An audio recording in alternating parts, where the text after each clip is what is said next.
What's up, guys and gals? It's Griever back here, bringing you guys the latest chapter review for Jujustu Kaisen, or should we just call it Maki Kaisen from now on? Should we just rename the title of this damn series? Because after reading chapter 149, ladies and gentlemen, I just don't see any other way around this.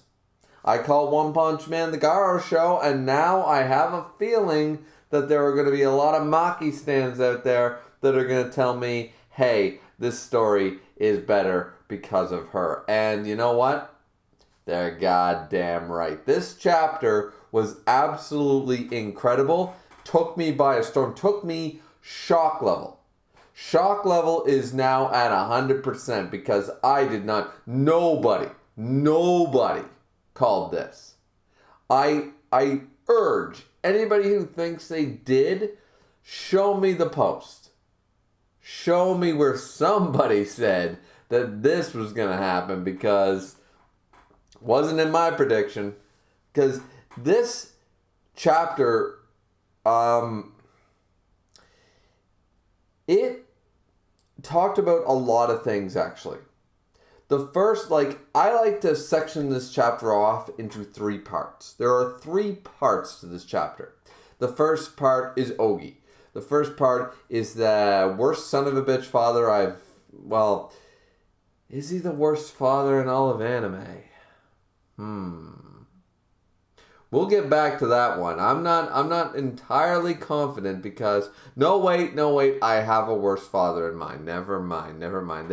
The Shao Tuckers of the world will always be, in the same way that Michael Jordan and Wayne Gretzky will be at the top of their respective sports for all of time. Shao Tucker shall always be the worst father of manga. That being said, this dude is not winning. He might not be winning any trophies today, but this guy, he's fucked in the head. He's a son of a bitch. This guy is, at least the mother tried in her own weird, somewhat some lingering level of affection maybe. But this asshole, what he does, so as I said, I compartmentalize this chapter. There's the Ogi part, there's the Mai and Maki part, and then there's the last part. Right? I think that's a good way to compartmentalize this particular chapter, because what we're talking about here, is this man goes on to talk about some very good details, but he's an absolute ass. He really is, because what he tells us is something that I think a lot of fans have already known, is that heavenly restriction and all that stuff. He's dragging everybody away at the end of the chapter, blah, blah, blah. I don't necessarily want to go through the chapter panel by panel here, but I'll pull it up here so that I make sure I don't miss anything in particular. But he's still going off on that goddamn line of, hey, there's a reason I didn't become the head, and it's your two's fault. And it's like, well, who the hell decided that? And what moron decided that was okay? At the end of the day, did he hate his brother or did he not? Look, at the end of the day, if your sibling becomes more successful than you, or your sibling gets something, I understand that's an easy storyline to talk about, but ridiculous in my mind. I'll put it to you in another regard.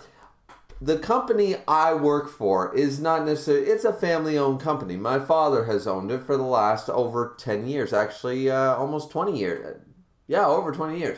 He has owned that company next year for 20 years.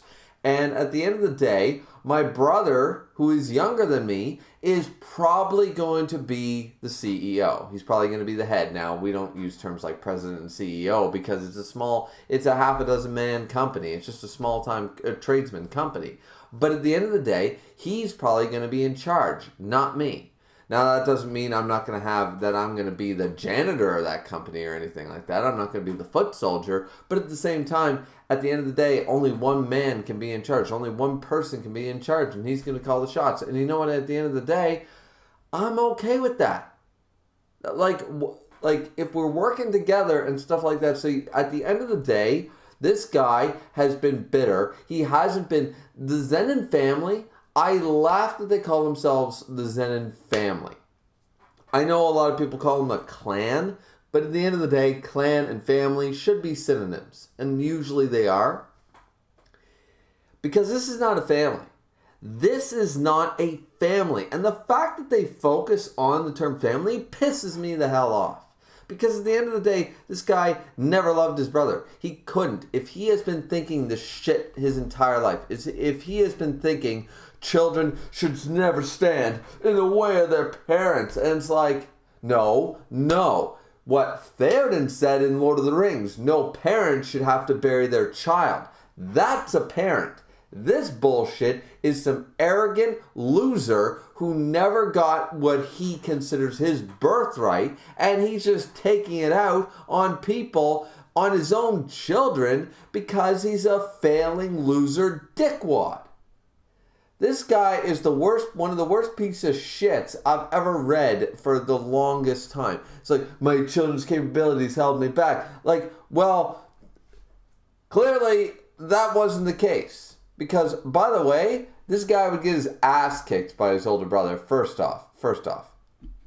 He would get his ass kicked by Nobito, given the curse technique and what it can do. But nonetheless, this guy, no wonder you didn't become a head of it. And who would want to become a head of this family? This family sucks. So anyways, we then move on to the second part of the chapter. OG, he throws his two daughters, because he's a dickwad. He throws his two daughters down into a punishment room. A bunch of grade 2 curses, apparently, or lesser, are all around. And they're scared because of his presence. But he goes, once I leave, they're going to come at you. And this is your fate. Sorry, see ya. And I'm like, okay, Shao Tucker's the worst father in all of anime. Because he's one of the worst, like, literally... I can't think of somebody worse in all of anime, like father or not, or whatever gender, whatever creation, whatever god. This dude is one of the worst pieces of shit of all time. But this guy, as I said before, might not be winning any trophies, but that doesn't mean he's not in the Hall of Fame when it comes to piece of shits.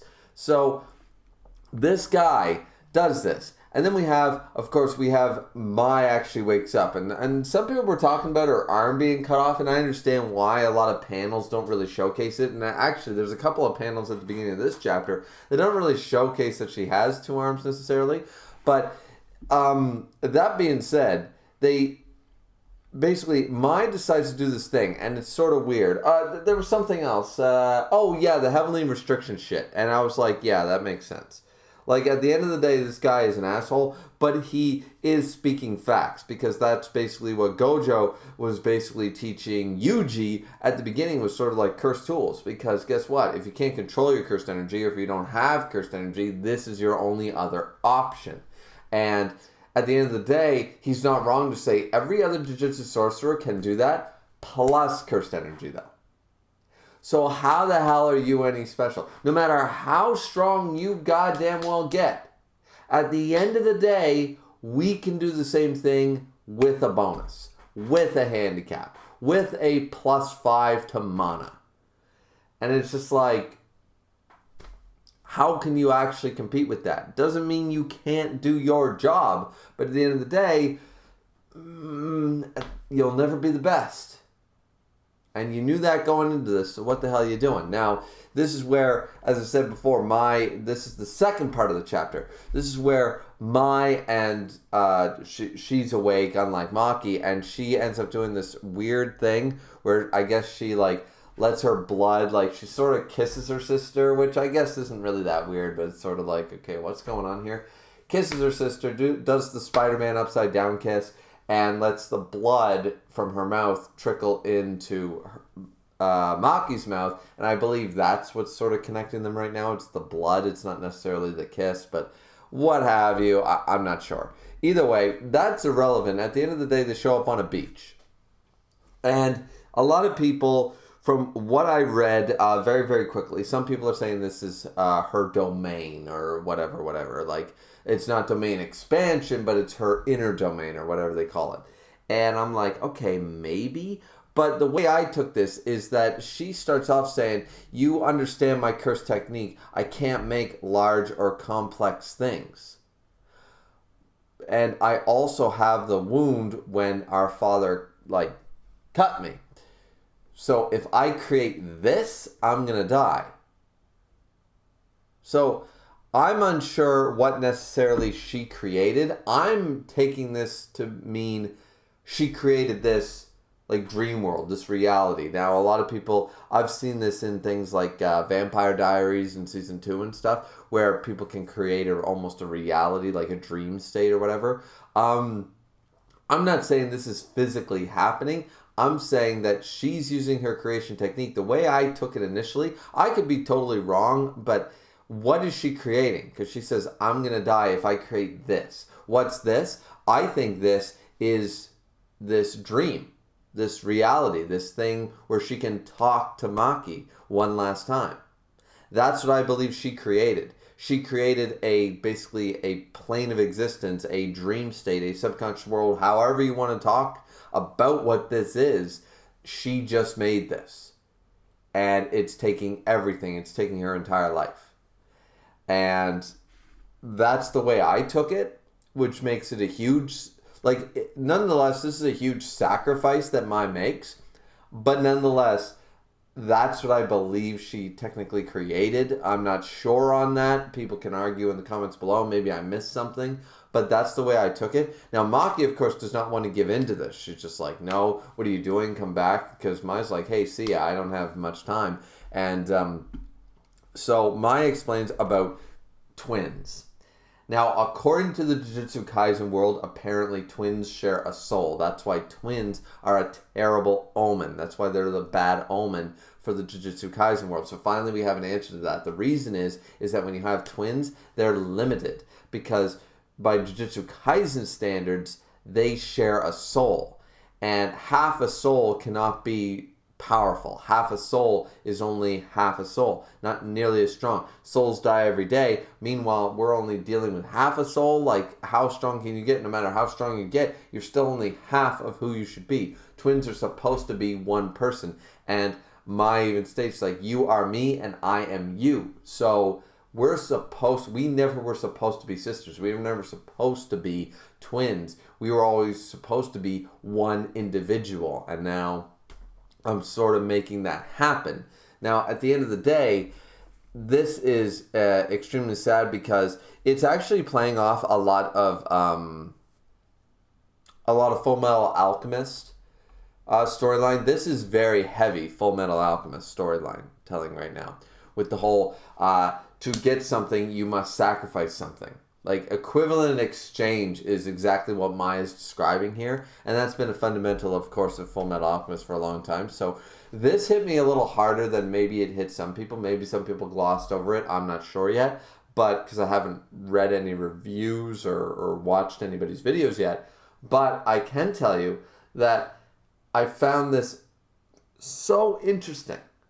Because from a fundamental standpoint, the idea of equivalent exchange in the Jujutsu Kaisen world sort of makes sense. Makes a lot of sense. And it's working right here. Now, this is where Mai basically says, as long as I'm around, you'll always be half-assed. You can't do this, I'm going to leave you, and you're going to take this, and then we're all good. And I don't get apparently there's a reference here. Some people were talking about it. I haven't studied up on Buddhism enough to understand this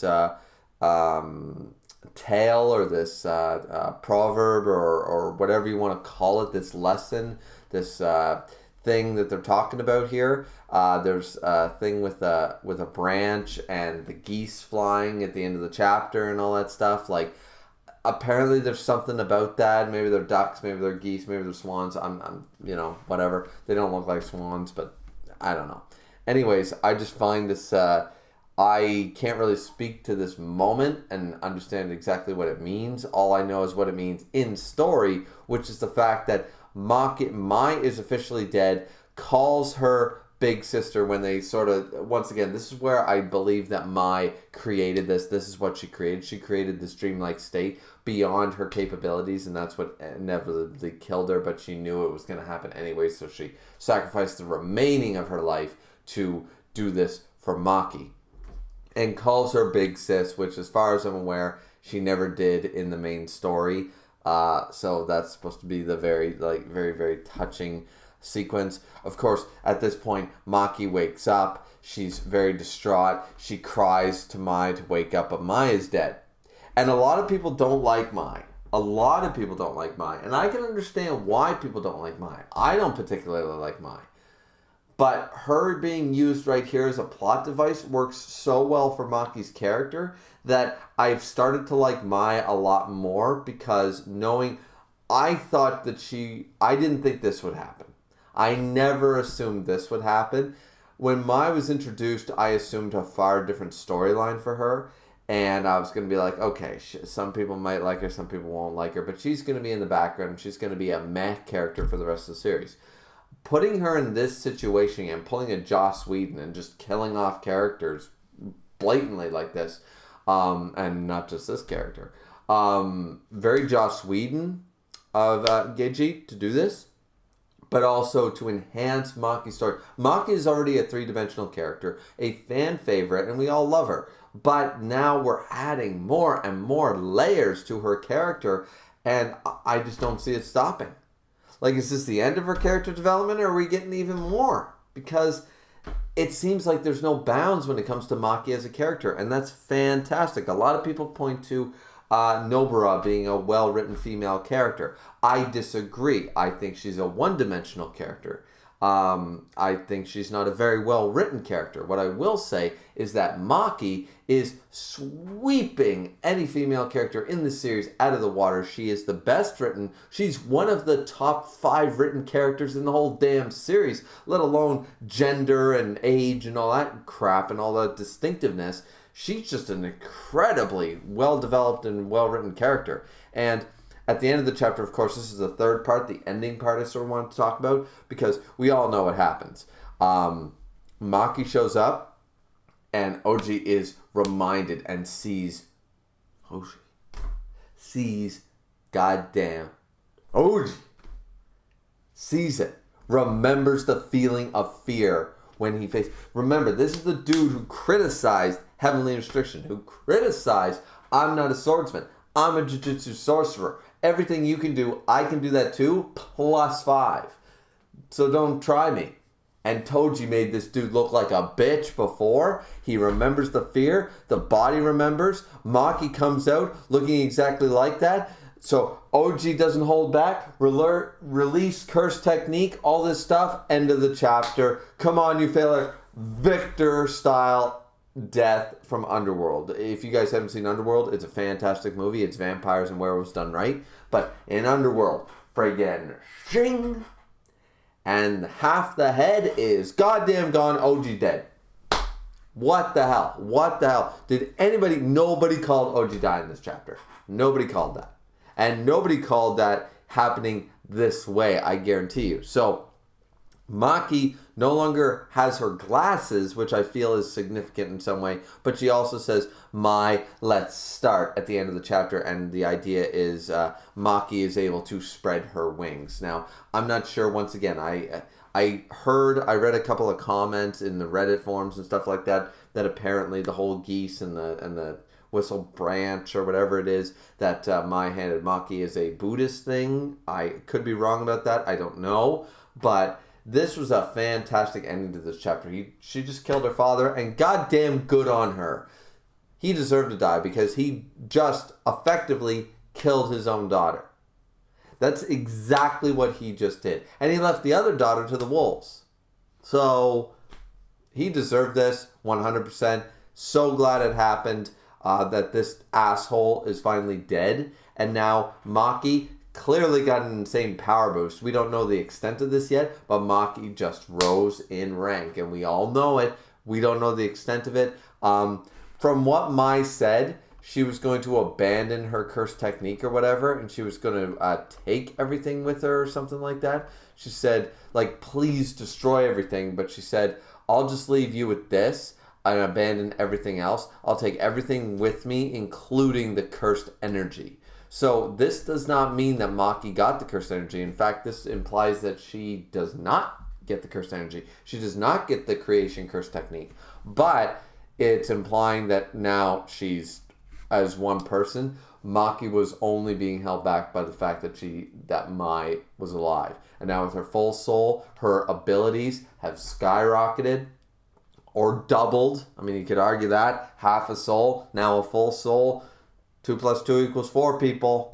Double her abilities, double her strength. That could be a possibility too. I don't know, not getting into the power scaling aspect. All I can tell you is chapter 149 was unexpected, but absolutely goddamn fantastic. So what do you guys think of this chapter? What do you think of this review? I don't even know how long this review is. It's probably like 45 goddamn minutes. I don't even know. I gotta check the timer code on this thing. This thing is, oh, it's only 20 minutes. I did pretty good. I was trying to speed myself up because there's a lot to talk about, there's a lot to complain about, and there's a lot to discuss. Now, once again, this is not a theory video, this is not a discussion video, this is a review on chapter 149. So I'm going to say to you guys once again, this is a fantastic chapter. Hope you enjoyed the video. If you don't agree with me, let me know now, down in the comments down below. Seriously, let me know what your guys' thoughts are on this amazing chapter. So I give this chapter all the props in the world. It was a fantastic chapter, well worth the wait. Like, comment, and subscribe as always. Don't forget to drink responsibly as always. And we will see you guys back here next time for chapter 150. I'm excited. I think something special is going to happen. But something special seems to be happening every other chapter. So let's get on this. And anybody who's saying about the pacing being off, I just think that Geiji's tired of beating around the bush. Like, this is a transitional arc. We haven't actually officially started the new arc as far as I'm concerned. That starts when everybody's involved in the culling game. This is the transition piece. This is the reverie chapters. And they're filled with content. Just like in One Piece, just like in Bleach, and just like here in Jujutsu Kaisen. I don't think the pacing's off. I think this is proper. I think it's surprising and unexpected, but it's working. So let me know what you guys think about that too, and we'll see you back here next time. Cheers, ladies and gentlemen.